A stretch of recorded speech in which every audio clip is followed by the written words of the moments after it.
Welcome back, everybody. And yes, it is time for part 3 of my interview series with Desiree Beekharry, where tonight we're going to find out why you need her coaching services to help you with your career changes or your business. So welcome back, Desiree. Please share with Thank us you. why people want to do business with you. Well, why they want to do business with me over anyone else, I don't know. I can, you know, I consider myself to be good and to be ethically professional, but I could tell you just about anything to try and get your business, but it's not really about that. I think when you're choosing to work with someone, you have to get to know, like, and trust them. You have to um, like what they have to say to you and how they say it. You have to, it's important for someone to who you're paying for a particular service, let's face it, to be reliable, to be reliant on, that you can rely on. But most importantly, I think, to be honest with yourself, that if you want to have someone to help assist you and you're paying for a coaching service, doesn't matter how little or how much, is that you get sincerity from that person, you get the truth, and you get facts, the things as they are. Not, you don't want to get gifts that's so sugar coated that it's this in disguise, and then you fall flat on your face and then realize that that's not how it is. You want to know that that person has experience, but also that that person isn't perfect. We're all perfect in the way we're made and how we are and how we look. But at the same time, there are many things that we cannot answer. And that person that you're working with needs to be able to say, you know what, I don't really know about that, but give me a little time and I will find out for you and see. So you want that person to be as vulnerable to you as you are vulnerable to them. And I don't claim to know everything. I do say that I have a lot of experience, but who on this world has experienced absolutely everything and anything? I might as well die today if I've done that, because there's nothing to learn in my future in life. I haven't got every single experience in my life to prove to you that I'm the best. What I can say is that I can tell you when I don't know something, when I need to research it, when I need to find out about it, and that the situation you're asking me about is really a bit of a challenge for me, a bit of a conundrum for me to work out, and that let's find out together what would be the best course of action. And you need someone to be able to do that. I would not want anyone to be vulnerable to me when I can't share the same vulnerability, because that's what makes humanity and relationships work the best. For example, I actually met a client on Tuesday for lunch. She wanted to speak to me, but not from an occasion of through a coaching session. She said, look, I just need to speak to you, and I need to speak to you face to face. And I was lucky enough that she lives here in Adelaide. So we met for a cup of tea.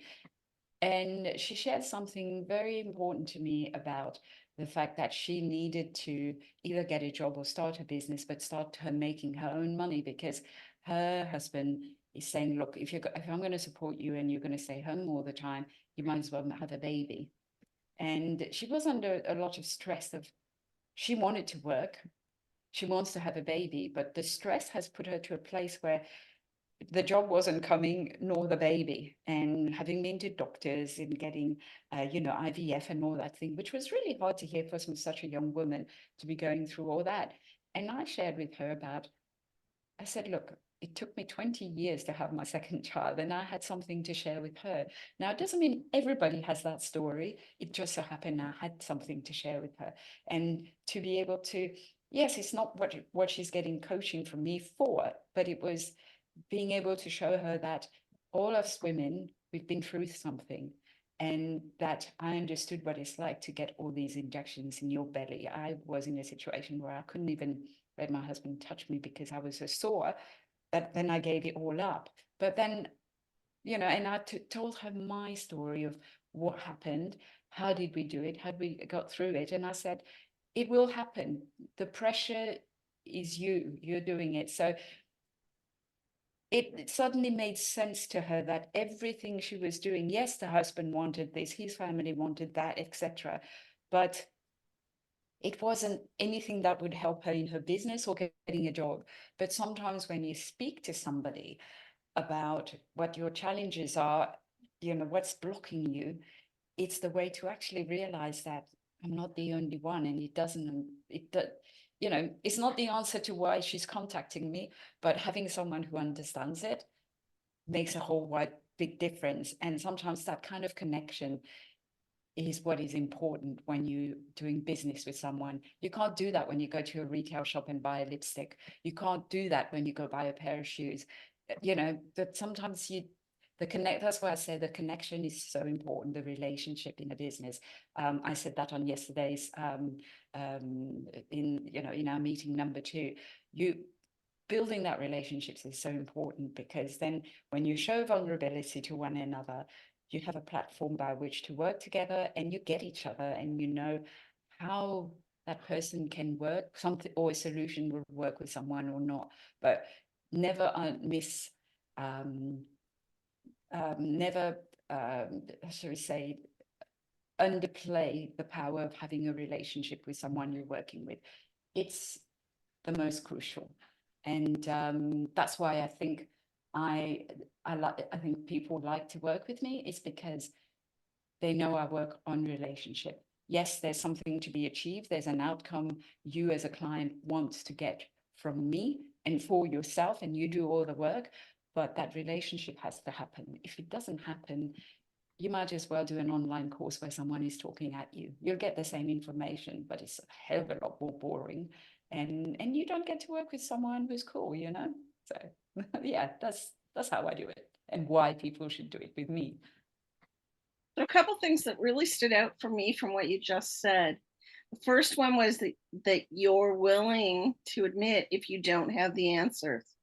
And I think especially when it comes to coaching, that is vitally important, because I Yes, don't think I agree with you 100%. No coach has every answer. They're going to yes, have some answers, they're going to have some yes, ideas, because you don't want to work with them if they have no ideas or answers. But it's really good to know that they'll be willing to tell you if they don't have the answer. So that was the yes, first thing that stood out for me. The second thing that stood out for me that you said was the fact that you are willing to be real, willing to be genuine, willing to share some of yourself. I mean, that is a very personal story that you shared with that lady, and you were willing to share that with her and let her know that she's not alone at this difficult and challenging time. And I think that that's very special too. thank you. And look, we've all been there and done that, whatever there and that is. But some people, especially women, will take it very hard, will be very hard on themselves, because they feel that they're the only ones, and they're not. But just because you've been there and you have done that, or you've been to many places and you've done many things, it doesn't mean you can't succeed. It doesn't mean that you're worse. It doesn't mean that you're better. It just means exactly what it is. And when you hear other people's stories, you realize that, well, if they can do it, so can I. And they will share those experiences and those ups and downs and sideways moves that they've had to do to, and dodging, ducking, and diving.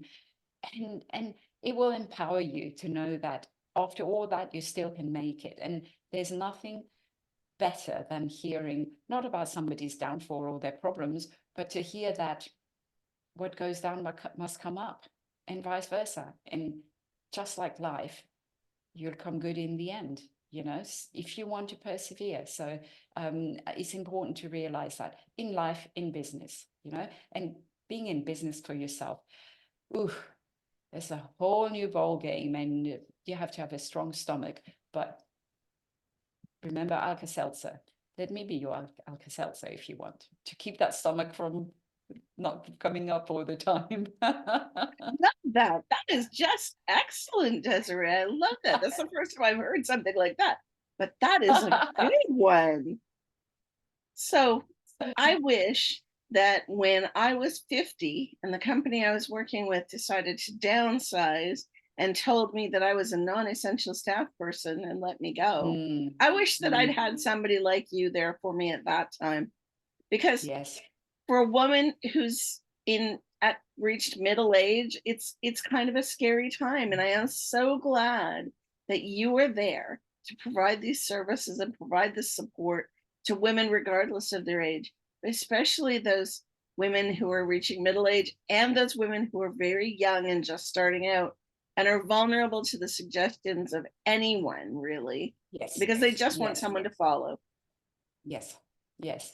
And it's so it's vital. And they, I think what each person needs to know is that she's not alone. She's not alone, and there is help out there one way or another. She's not alone, and it's important to reach out. When I say she just needs to reach out, often they may not know what there is, who to reach out to. And I ask the other women who are listening and watching, not everyone knows how to reach out or where they would go. So if you hear anyone having a moan or complaining or saying what challenges they're facing, please and you know where you've been, just share a little idea with them, share with them that there are other places, give them that helping hand. You're not the solution, but you can give them a way to find a solution. And that's all it takes. Say, why don't you go on Facebook and look for, why don't you try that? Or why don't you try that? Or I know someone you could connect with, a networking group you could. Please help them in that way so that they know they're not alone, because we're not, while we are born alone and we will die alone on our own, we don't need to go through life alone. And because that's why everything that we've got is available to keep us connected. And COVID has taught us that we're not supposed to be alone. So look at how we reach out to each other now across the world. That's what it's for. Yes, I agree 100%. And I love that thought too.